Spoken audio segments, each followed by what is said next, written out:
नमस्कार, मेरा नाम आलोक गागड़ेकर है। I am pass out from national school of drama. आज मैं कथा टॉकीज़ में आपका हार्दिक स्वागत करता हूं और आज आपके सामने मैं श्री रांगेय राघव जी की एक कहानी पढ़ने वाला हूं जिसका उन्वान है गदल। बाहर शोरगुल मचा। डोडी ने पुकारा, कौन है? कोई उत्तर नहीं मिला। आवाज आई, हत्यारिन, तुझे कत्ल कर दूंगा। स्त्री का स्वर आया, करके तो देख, तेरे कुनबे को डायन बन के ना खा गई निपुते। डोडी बैठा न रह सका, बाहर आया। क्या करता है, क्या करता है निहाल? डोडी बढ़कर चिल्लाया, आखिर तेरी मैया है वो। मैया है कहकर निहाल हट गया। और तू हाथ उठा के तो देख। स्त्री ने फुफकारा, कढ़ी खाए, तेरी सींख पर बिल्लियां चलवा दूं। समझ रखियो, मत जान रखियो कि तेरी आसर तू हूं मैं। हां भाभी, डोडी ने कहा, क्या बकती है, होश में आ। वो आगे बढ़ा। उसने मुड़कर कहा, जाओ सब, तुम सब लोग जाओ यहां से। निहाल हट गया। उसके साथ ही लोग इधर उधर हो गए। डोडी निस्तब्ध सा छप्पर के नीचे लगा बरेंडा पकड़े खड़ा रहा। स्त्री वहीं बिफरी हुई सी बैठी रही। उसकी आंखों में आग सी जल रही थी। उसने कहा, मैं जानती हूं निहाल में इतनी हिम्मत नहीं। ये सब तैने किया रे देवर? हाँ गदल, डोडी ने धीरे से कहा, मैंने ही किया है। गदल सिमट गई। क्यों? तुझे क्या जरूरत थी? डोडी कह न सका। ऊपर से नीचे तक झनझना उठा। 50 साल का लंबा खारी गुजर जिसकी मूछें खिचड़ी हो चुकी थी, छप्पर तक पहुंचा सा लगता था। उसके कंधे की चौड़ी हड्डियों पर अब दिए का हल्का सा प्रकाश पड़ रहा था। उसके शरीर पर मोटी फुतवे थी और उसकी धोती घुटनों के नीचे उतरने के पहले ही झूल देकर चुस्त सी ऊपर की ओर लौट जाती थी। उसका हाथ कर्रा रहा था और वो इस समय निस्तब्ध खड़ा रहा। स्त्री उठी। लगभग 45 वर्षीय थी। उसका रंग गोरा होने पर भी आयु के धुंधलके में अब मैला सा दिखने लगा था। उसको देखकर लगता था कि वो फुर्तीली थी। जीवन भर कठोर मेहनत करने से उसकी गठन के ढीले पड़ने पर भी उसकी फुर्ती अभी तक मौजूद थी। तुझे शर्म नहीं आती गदल? डोडी ने पूछा। क्यों शर्म क्यों आएगी? गदल ने पूछा। डोडी क्षण भर सकते में पड़ गया। भीतर के चौबारे से आवाज आई, अरे शर्म क्यों आएगी इसे? शर्म तो उसे आए जिसकी आंखों में हया बची हो। निहाल, डोडी चिल्लाया, तू चुप रह। फिर आवाज बंद हो गई। गदल ने कहा, बता मुझे क्यों बुलाया है? डोडी ने इस बात का उत्तर नहीं दिया और पूछा कि तूने रोटी खाई है? नहीं। खाती भी कब? कमबख्त रास्ते में मिले, खेत होकर लौट रही थी, रास्ते में अरने कंडे बिनकर सांझ के लिए ले जा रही थी। डोडी ने पुकारा, निहाल, जरा बहू से कह अपनी सास को रोटी दे जाए। भीतर से किसी स्त्री की ढीठ आवाज सुनाई दी, अरे अब लोहरों की बैर आई है, उन्हें क्यों गरीब खारियों की रोटी भाएगी? कुछ स्त्रियों ने ठाका लगाया। निहाल चिल्लाया, सुन ले परमसुरी, जग हंसाई हो रही है, खारियों की तो तूने नाक कटाकर छोड़ी। गुन्ना मरा तो 55 बरस का था। गदल विधवा हो गई। गदल का बड़ा बेटा निहाल 30 वर्ष के पास पहुंच रहा था। उसकी बहू दुल्ला का बड़ा बेटा 7 का, दूसरा 4 का और तीसरी छोरी थी जो उसके गोद में थी। निहाल से छोटी तरह ऊपर की 2 बहनें थीं, चंपा और चमेली, जिसका क्रमशः झाज और विश्वारा गांव में ब्याह हुआ था। आज उनकी गोदियों से उनके लाल उतरकर धूल में घुटरउन चलने लगे थे। अंतिम पुत्र नारायण अब 22 का था, जिसकी बहू दूसरे बच्चे की मां बनने वाली थी। ऐसी गदल इतना बड़ा परिवार छोड़कर चली गई थी और 32 साल के एक लौहरे गुजर के यहां जा बैठी थी। डोडी गुन्ना का सगा भाई था। बहू थी, बच्चे भी हुए, पर सब मर गए। अपनी जगह अकेला रह गया। गुन्ना ने बड़ी बड़ी कही, पर फिर भी अकेला ही रहा। उसने ब्याह नहीं किया। गदल ही के चूल्हे पर खाता रहा, कमा कर लाता, उसी को दे देता, उसी के बच्चों को अपना मानता। कभी उसने अलगाव नहीं किया। निहाल अपने चाचा पर जान देता था और फिर खारी गुजर जो होते हैं ना, वो अपने को लौहरों से ऊंचे समझते थे। गदल जिसके घर बैठी थी उसका पूरा कुनबा था। उसने गदल की उम्र नहीं देखी, ये देखा कि खारी औरत है, पड़ी रहेगी, चूल्हे पर दम फूकने वाली की जरूरत थी। आज ही गदल सवेरे गई थी और शाम को उसके बेटे उसे फिर बांध कर लाए थे। उसके नए पति मौनी को तो अभी तक पता भी नहीं हुआ होगा। मौनी रंडुआ था। उसकी भाभी जो पांव फैलाकर मटक मटक कर छाछ बिलोती थी, दुल्लो सुनेगी तो क्या कहेगी। गदल का मन विक्षोभ से भर उठा। आधी रात हो चली थी।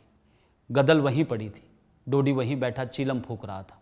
उस सन्नाटे में डोडी ने धीरे से कहा, गदल क्या है, तू चली गई ना? गदल बोली, नहीं। डोडी ने फिर कहा, सब चले जाते हैं। एक दिन तेरी देवरानी चली गई, फिर एक एक करके तेरे भतीजे भी चले गए, भैया भी चला गया, पर तू जैसी गई गदल वैसी तो कोई नहीं गया। जग हंसता है जानती है। गदल बुरबुराई, जग हंसाई से मैं नहीं डरती देवर। जब 14 की थी ना, तब तेरा भैया मुझे गांव में देख कर गया था। तू उसके साथ तेल पिया लठ लेकर मुझे लेने आया था ना, तब मैं आई थी कि नहीं? तू सोचता होगा कि गदल की उम्र गई, अब उसे खसम की क्या जरूरत, पर जानता है मैं क्यों गई? हाँ नहीं, तू तो बस यही सोचा करता होगा ना कि गदल गई, अब पहले सा रोटियों का आराम नहीं रहा, बहुएं नहीं करेगी तेरी चाकरी देवर। तूने मुझसे, मेरे भाई से, मेरे पति से निभाई, तो मैंने भी तुझसे अपना निभाया। बोल, झूठ कहती हूं? नहीं गदल, बस यही बात है देवर। अब मेरा यहां कौन है? मेरा मर्द तो मर गया, जीते जी मैंने उसकी चाकरी की, उसके नाते उसके सब अपनों की चाकरी बजाई, पर जब मालिक ही ना रहा तो काहे को हड़कंप उठाऊं? ये लड़के, ये बहुए, मैं इनकी गुलामी नहीं करूंगी। पर क्या ये सब तेरी औलाद नहीं है बाउरी? बिल्ली तक अपने जायों के लिए 7 घर उलट फेर करती है, फिर तू तो मानूस है रे। तेरी माया ममता कहां चली गई? देवर तेरी कहां चली गई थी? तूने फिर ब्याह न किया? मुझे तेरा सहारा था गदल। कायर, भैया तेरा मरा, कारज किया बेटे ने, और फिर जब सब हो गया तब तू मुझे रखकर घर नहीं बसा सकता था? तूने मुझे पेट के लिए पराई डोडी लगवाई। चूल्हा में तब फूकूं जब मेरा कोई अपना हो। ऐसी बांदी नहीं हूं मैं कि मेरी कुहनी बजे और औरों की बिछिए छनके। मैं तो पेट तब भरूंगी जब पेट का मोल कर लूंगी, समझा देवर? तूने तो नहीं कहा तब। अब कुंबे की नाक पर चोट पड़ी तब सोचा, तब न सोचा जब मेरी गदल को बहुओं ने आंख तरेर कर देखा था। कौन किसकी परवाह करता है? गदल, डोडी ने भर्राए स्वर में कहा, मैं डरता था। क्यों? मैं बूढ़ा, डरता था जग हंसेगा, बेटे सोचेंगे साहब चाचा का अम्मा से पहले से नाता था, तभी चाचा ने दूसरा ब्याह नहीं किया, भैया की बदनामी होती है ना। अरे चल रहने दे, गदल ने उत्तर दिया, भैया का बड़ा ख्याल रहा तुझे। तू नहीं था कारज में उनके क्या? मेरे ससुर मरे थे तब तेरे भैया ने बिरादरी को जिमाकर होठों से पानी छुलाया था अपने, और तुम सबने कितने बुलाए? तू, भैया, 2 बेटे, यही भैया है तेरा, यही बेटे हैं। 25 आदमी बुलाए बस। क्यों? आखिर कह दिया लड़ाई में कानून है, पुलिस 25 से ज्यादा होते पकड़ ले जाएगी। डरपोक कहीं के, मैं नहीं रही थी ऐसों के पास। हठात डोडी का स्वर बदला, मेरे रहते तू पराए मर्द के वहां जा बैठेगी? हां। अब के कह, उठकर वो बढ़ा, 100 बार कहूंगी लाला। गदल पड़ी पड़ी बोली। डोडी बढ़ा। बढ़, गदल ने फुफकारा। डोडी रुक गया। गदल देखती रही। डोडी जाकर बैठ गया। गदल देखती रही, फिर हंसी। तू मुझे करेगा? तुझ में हिम्मत है रे देवर। मेरा नया मर्द है ना, मर्द है, इतनी सुन तो ले भला। मुझे लगता है तेरा भैया ही मुझे फिर मिल गया। मर्द है और कोई बेयर से घिघियाता है, बढ़कर जो तू मुझे मारता ना तो मैं समझती तो अपनापा मानता है। मैं इस घर में रहूंगी। डोडी देखता ही रह गया। रात गहरी हो गई। गदल ने लहंगे की परत फैलाकर तन ढक लिया। डोडी ऊँघने लगा। ओसारे में दुल्ले ने अंगड़ाई लेकर कहा, आ गई देवरानी जी, रात कहां रही? सूखा डूब गया था। आकाश में पौं फट रही थी। बैल अब उठकर खड़े हो गए थे। हवा में एक ठंडक थी। गदल ने तड़ाक से जवाब दिया, 100 जेठानी मेरी, हुक्म नहीं चला मुझ पर। तेरी जैसी बेटियां है मेरी, देवर के नाते देवरानी हूं, तेरी जूती नहीं। दुल्लो सक पका गई। मौना उठा ही था, भन्नाया हुआ आया, बोला, कहां गई थी? गदल ने घूंघट खींच लिया, पर आवाज नहीं बदली। वही ले गए मुझे घेर कर, मौका पाके निकल आई। मौनी दब गया। मौनी का बाप बाहर से ही ढोर हाँक कर ले गया। मौनी बढ़ा। कहां जाता है? गदल ने पूछा। खेत। पहले मेरा फैसला करके जा। दुल्लो उस अधेड़ स्त्री के नक्शे देखकर अचरज में खड़ी रह गई। कैसा फैसला?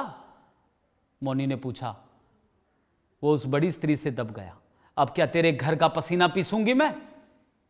हम तो 2 जने हैं, अलग करके खाएंगे।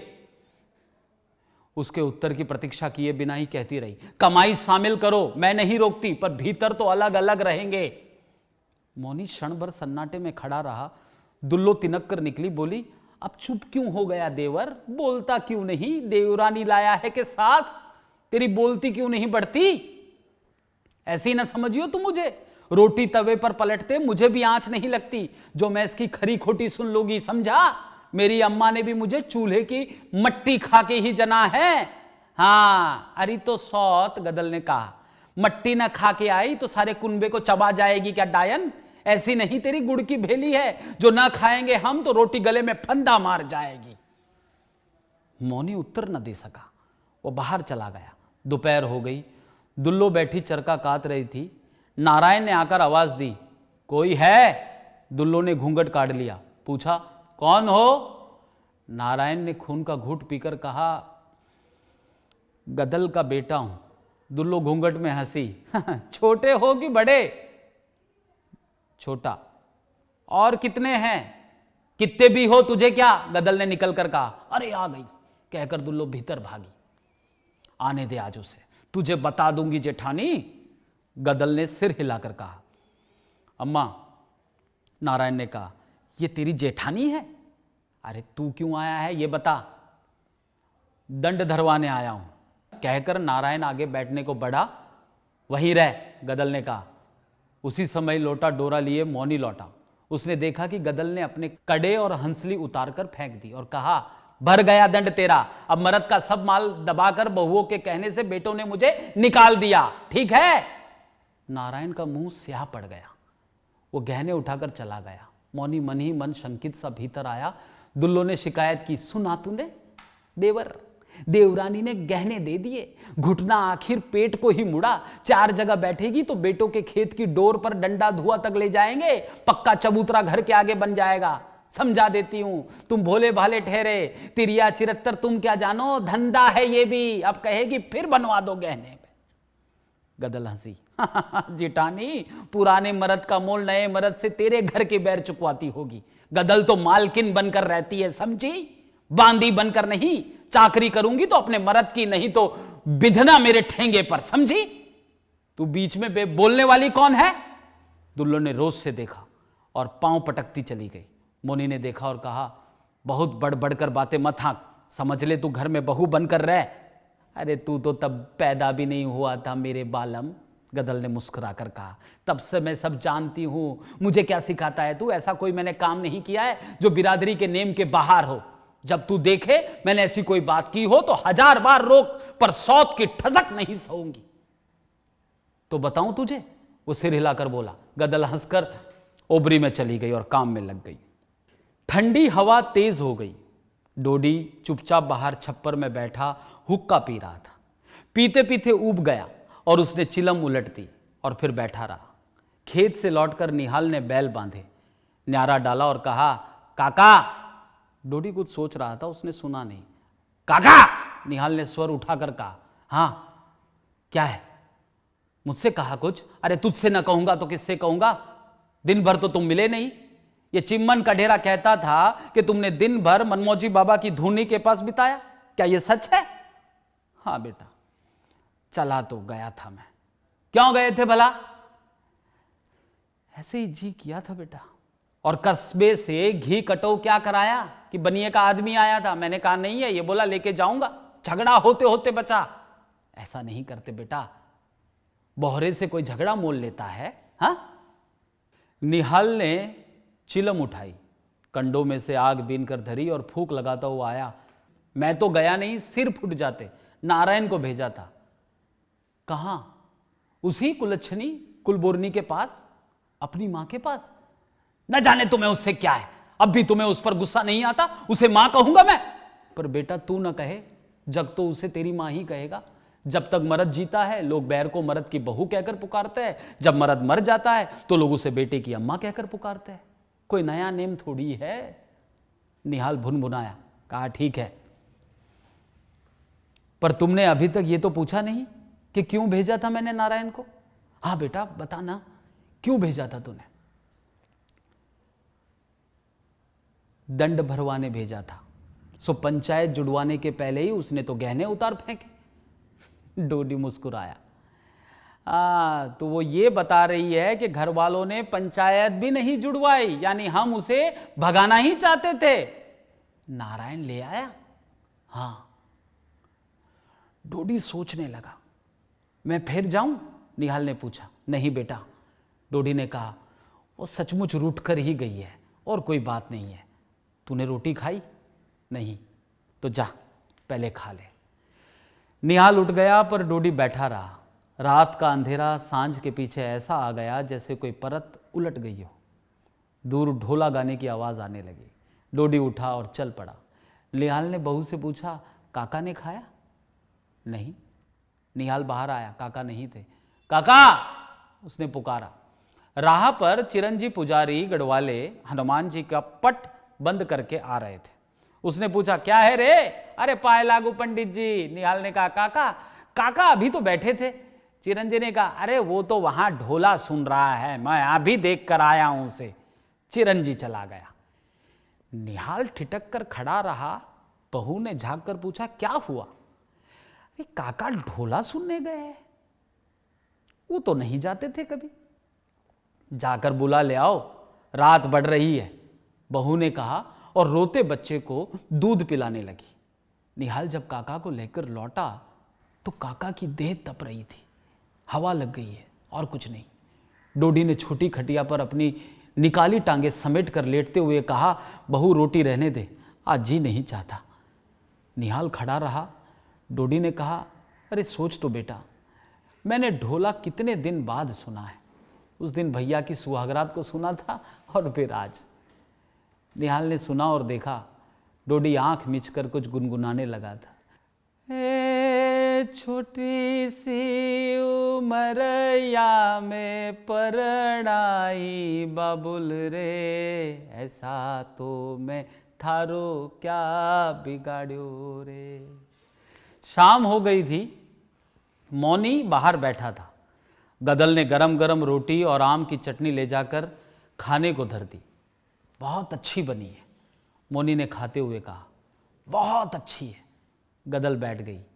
तुम एक ब्याह और क्यों नहीं कर लेते अपनी उम्र के लायक? मौनी चौंका।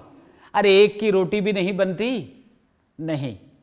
सोचते होंगे कि सौत बुलाती हूं, पर मर्द का क्या, मेरी भी तो ढलती उम्र है। जीते जी देख जाऊंगी तो ठीक है, ना हो तो हुकूमत करने को तो मिल ही जाएगी। मौनी हंसा, बोला, ये क्या हौस है तुझे, लड़ने को चाहिए, लड़ने को। खाना खाकर उठा तो गदल हुक्का भरकर दे गई और आप दीवार की ओट में बैठकर खाने लगी। इतने में सुनाई दिया, अरे इस वक्त कहां चला? जरूरी काम है मौनी भैया। उत्तर मिला, पेशाकर साहब ने बुलाया है। गदल ने पहचाना, ये तो उसी के गांव का था, गोटिया मैना का चंदा गिर्राज ग्वारिया। जरूर पेशकर की गाय की चराने की बात होगी। अरे तो रात को जा रहा है, मौनी ने कहा, ले चिलम तो पीता जा। आकर्षण ने रोका। गिर्राज बैठ गया। गदल ने दूसरी रोटी उठाई, कोर मुंह में रखा। अरे तुमने सुना? गिर्राज ने कहा और दम खींचा। क्या? मौनी ने पूछा। वो गदल का देवर है ना, डोडी, मर गया। गदल का मुंह रुक गया। जल्दी से लोटे के पानी के संग कोर निकाला और सुनने लगी। कलेजा मुंह को आने लगा। कैसे मर गया? मौनी ने कहा। वो तो भला चंगा था। ठंड लग गई, रात उघाड़ रह गया। गदल द्वार पर दिखाई दी। कहा, गिर्राज। काकी, गिर्राज ने कहा, मरते बखत उसके मुंह से तुम्हारा नाम कढ़ा था। बेचारा बड़ा भला मानस था। गदल स्तब्ध खड़ी रही। गिर्राज चला गया। गदल ने कहा, सुनते हो? क्या? मैं जरा जाऊंगी। कहां? वहीं। क्यों? देवर मर गया है ना, देवर। अरे अब वो तेरा देवर नहीं। गदल झंझनाई हुई हंसी। देवर तो मेरा अगले जन्म में भी रहेगा। वही न मुझे रुखाई दिखाता तो क्या ये पांव कटे बिना उसकी देहरी से बाहर निकल सकते थे? उसने मुझसे मन फेरा, मैंने ऐसा बदला लिया उससे। कहते कहते वो कठोर हो गई। तू नहीं जा सकती, मौनी ने कहा। क्यों? तू रोकेगा? अरे मेरे खास पेट के जाए मुझे रोक न पाए, अब क्या है, जिसे नीचे दिखाना चाहती थी वही न रहा, और तू मुझे रोकने वाला कौन है? अपने मन से आई थी, रहूंगी नहीं रहूंगी, कौन तूने मुझे मोल दिया है? इतना बोल तो लिया, तू जो होता मेरे उस घर में ना तो तेरी जीभ कड़वा लेती, तेरी शौक। अरे चल चल। मौनी ने हाथ पकड़कर उसे भीतर धकेल दिया और द्वार पर खाट डालकर लेटकर हुक्का पीने लगा। गदल भीतर रोने लगी, परंतु इतने धीरे कि उसकी सिसकी तक मौनी नहीं सुन सका। आज गदल का मन बहा जा रहा था। रात का तीसरा पहर बीत रहा था। मौनी की नाक बज रही थी। गदल ने पूरी शक्ति लगाकर छप्पर का कोना उठाया और सापिन की तरह उसके नीचे से रेंग कर दूसरी ओर कूद गई। मौनी रह रहकर तड़पता था। हिम्मत नहीं होती थी कि जाकर सीधे गांव में जाकर हल्ला करे और लठ के बल पर गदल को उठा लाए। मन करता सुसरी की टांग तोड़ दे। दुल्लो ने व्यंग भी किया था कि उसकी लुगाई भागकर नाक कटा गई, खून का सा घूंट पीकर रह गया। गुजरों ने जब सुना ना तो कहा, अरे बुढ़िया के लिए खून खराबा कराएगा? अरे अभी तेरा उसने खर्च ही क्या कराया है, 2 जून रोटी खा गई बस, तुझे भी तो टिक्कड़ खिला कर गई, टिक्कड़। मौनी का क्रोध भड़क गया। घोटिया का गिर्राज सुना गया था कि जिस वक्त गदल पहुंची ना, पटेल बैठा था। निहाल ने कहा था, खबरदार जो भीतर पांव न धरियो। क्यों लौट आई है बहू? पटेल चौंका था। अब क्या लेने आई है? गदल बैठ गई। जब छोटी थी ना तभी मेरा देवर लठ बांधे मेरे खसम के साथ आया था, इसी के साथ देखती रह गई थी। मैं तो सोचा था मर्द है, इसकी छतर छाया में जी लूंगी। बताओ, वो भी जब मेरे आदमी के मरने के बाद मुझे न रख सका तो क्या करती मैं? तो इनसे क्या हुआ? 2 दिन में काका उठ गया ना इनका। पर तूने तो बेटा बेटी की उम्र नहीं देखी बहू। ठीक है, उम्र देखती कि इज्जत। ये कहो मेरी देवर से रार थी, खत्म हो गई, ये बेटा है। मैंने कोई बिरादरी के नेम के बाहर की बात की हो तो रोककर मुझ पर दावा करो, पंचायत में जवाब दूंगी। लेकिन बेटों ने बिरादरी के मुंह पर थूका, तब तुम सब कहां थे? पटेल ने आश्चर्य पूछा। क्यों? पटेल न कहेंगे तो कौन कहेगा? 25 आदमी खिलाकर लुटा दिए मेरे मर्द के कारज में। पर पगली, ये तो सरकार का कानून था। कानून था? सारे जग में कानून चल रहा है पटेल। दिन दहाड़े भैंस खोलकर लाई जाती है, मेरे ही मर्द पर कानून था? यूं न कहोगे बेटों ने सोचा दूसरा अब क्या धरा है? क्यों पैसा बिगाड़ते हो? कायर कही के। निहाल गरजा, ए कायर? हम नहीं कायर, तू है सिंधनी। हां मैं सिंधनी। बोल, तुझ में है हिम्मत? वो भी चिल्लाया। जा बिरादरी कारज में न्योता दे काका के, गदल ने कहा। निहाल सकपका गया। बोला, पुलिस? गदल ने सीना ठोक कर कहा, बस, लुगाई बकती है। पटेल ने कहा, गोली चलेगी तो? गदल ने कहा, धर्म धुरंधरों ने तो डुबो ही दी, सारी गुजरात की डूब गई माधो, अब किसका आसरा नहीं। कायर ही कायर बसे है गांव में। फिर अचानक कहा, मैं करूं प्रबंध। तू? निहाल ने कहा, हां मैं। और उसकी आंख में पानी भर आया। वो मरते वक्त मेरा नाम लेता गया है ना, तो उसका प्रबंध मैं ही करूंगी। मौनी आश्चर्य में था। गिरिराज ने बताया था कि कारज का जोरदार इंतजाम है। गदल ने दरोगा को रिश्वत दी है, वह इधर आएगा ही नहीं। गदल बड़ा इंतजार कर रही है। लोग कहते हैं उसे अपने मर्द का इतना गम नहीं हुआ जितना अब लगता है। गिरिराज तो चला गया था, पर मौनी में विष भर गया था। उसने उठते हुए कहा, तो गदल, तेरी भी मन की होने दूं, सो गोला का मौनी नहीं, दरोगा का मुंह बंद कर दे। पर उससे भी ऊपर एक दरबार है, मैं कस्बे में बड़े दरोगा से शिकायत करूंगा। कारज हो रहा था। पांते बैठी थी, जिमती, उठ जाती, कढ़ाऊ से पुए उतरते। बाहर मर्द इंतजार कर रहे थे, खिला रहे थे। निहाल और नारायण ने लड़ाई में महंगा नाच बेचकर जो घड़ों में नोटों की चांदी बनाकर डाली थी वो निकली और बोहरे का कर्ज चढ़ा। पर डांग में लोगों ने कहा, गदल का ही बूता था, बेटे तो हार बैठे थे, कानून का क्या, बिरादरी से ऊपर है। गदल थक गई थी और तो मैं बैठी थी। अचानक द्वार में से सिपाही सा दिखा, बाहर आ गई। निहाल सिर झुकाकर खड़ा था। क्या बात है दीवान जी? गदल ने बढ़कर पूछा। स्त्री का बढ़कर पूछना देख दीवान सकपका गया। निहाल ने कहा, कहते हैं कारज रोक दो। सो कैसे? गदल चौकी। दरोगा जी ने कहा है। दीवान जी ने नम्र उत्तर दिया। क्यों? उनसे पूछकर ही तो किया जा रहा है। उसका स्पष्ट संकेत था कि रिश्वत दी जा चुकी है। दीवान ने कहा, जानता हूं दरोगा जी तो मेल मुलाकात मानते हैं, पर किसी ने बड़े दरोगा जी के पास शिकायत पहुंचाई है। दरोगा जी को आना ही पड़ेगा। इसी से उन्होंने कहला भेजा है कि भीड़ छाट दो, वरना कानूनी कार्रवाई करनी पड़ेगी। क्षण भर गदल ने सोचा, कौन होगा वो? समझ नहीं सकी। बोली, दरोगा जी ने पहले नहीं सोचा ये सब? अब बिरादरी को उठा दे। दीवान जी, तुम भी बैठकर पत्तल परोसवा लो, होगी सो देखी जाएगी, हम खबर भेज देंगे। दरोगा आते ही क्यों है, वे तो राजा है। दीवान जी ने कहा, सरकारी नौकरी है, चली जाएगी, आना ही होगा उन्हें। तो आने दो, गदल ने चुभते स्वर में कहा। सब गिरफ्तार कर लिए जाएंगे, समझी? राज से टक्कर लेने की कोशिश ना करो।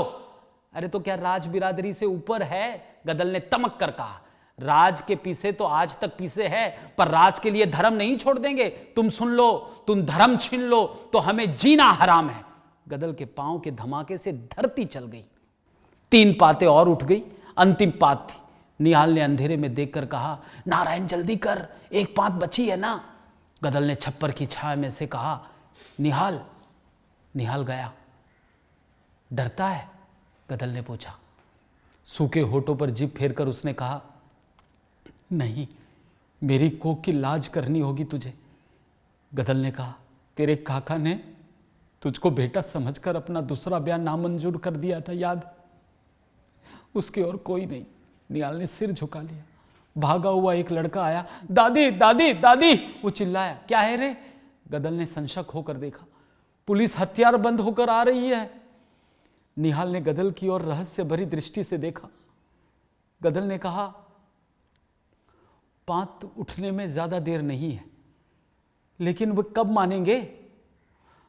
उन्हें रोकना होगा निहाल, उन्हें रोकना होगा। उनके पास बंदूकें हैं। बंदूकें हमारे पास भी है निहाल। गदल ने कहा, डांग में बंदूकों की क्या कमी, पर हम फिर खाएंगे क्या? जो भगवान देगा। बाहर पुलिस की गाड़ी का भोंपू बजा। निहाल आगे बढ़ा। दरोगा ने उतरकर कहा, यहां दावत हो रही है। निहाल भौंचक्का रह गया। जिस आदमी ने रिश्वत ली थी अब वही पहचान भी नहीं रहा था। हां हो रही है, उसने क्रुद्ध स्वर में कहा। 25 आदमी से ऊपर है। गिनकर हम नहीं खिलाते दरोगा जी, मगर तुम कानून तो नहीं तोड़ सकते। राज का कानून कल का है, मगर हमारी बिरादरी का कानून सदा का है। हमें राज नहीं लेना है, बिरादरी से काम है दरोगा जी। तो मैं गिरफ्तार करूंगा। गदल ने पुकारा, निहाल। निहाल भीतर गया। गदल ने कहा, पंगत होने तक इन्हें रोकना ही होगा, फिर सबको पीछे से निकाल देंगे। अगर कोई पकड़ा गया तो बिरादरी क्या कहेंगी? पर ये वैसे न रुकेंगे, गोली चलाएंगे। तू न डर। छत पर नारायण 4 आदमियों के साथ बंदूक के लिए बैठा है। जा, ऊपर जा, देख। निहाल कांप उठा। उसने घबराए हुए स्वर में समझाने की कोशिश की, हमारी टोपीदार है, उनकी राइफल है, राइफल। कुछ भी हो, पंगत उतर जाएगी और फिर तुम सब भाग जाना। हठात लालटेन बुझ गई। धाई धाई की आवाज आई। गोलियां अंधकार में चलने लगी। गदल ने चिल्लाकर कहा, सौगंध है, खाकर उठना। सबको जल्दी की फिक्र थी। बाहर धाई धाई हो रही थी। कोई चिल्लाकर गिरा, पांत पीछे से निकलने लगी। जब सब चले गए, गदल ऊपर चढ़ी। निहाल से कहा, बेटा। उसके स्वर की अखंड ममता सुनकर निहाल के रोंगटे उस हलचल में भी खड़े हो गए। इससे पहले कि वह उत्तर दे, गदल ने कहा, तुझे मेरी कोख की सौगंध है, नारायण को और बहु बच्चों को लेकर निकल जा पीछे से। और तू मेरी फिक्र छोड़। मैं देख रही हूं तेरा काका मुझे बुला रहा। निहाल ने बहस नहीं की। गदल ने एक बंदूक वाले से भरी बंदूक लेकर कहा, चले जाओ सब, निकल जाओ। संतान के मोह से जकड़े हुए युवक को विपत्ति ने अंधकार में विलीन कर दिया। गदल ने घोड़ा दबाया।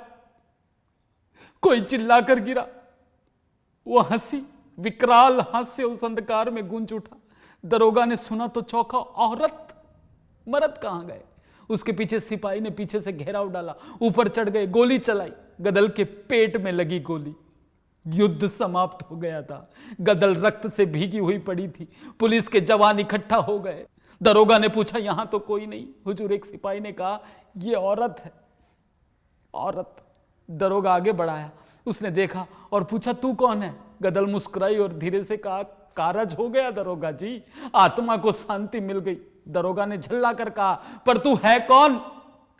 गदल ने और भी क्षीण स्वर से कहा, जो एक दिन भी अकेला न रह सका ना, उसी की। और सिर लुढ़क गया। उसके होठों पर मुस्कुराहट ऐसी दिखाई दे रही थी जैसे पुराने अंधकार में जलाकर लाई हुई पहले की बुझी लालटेन।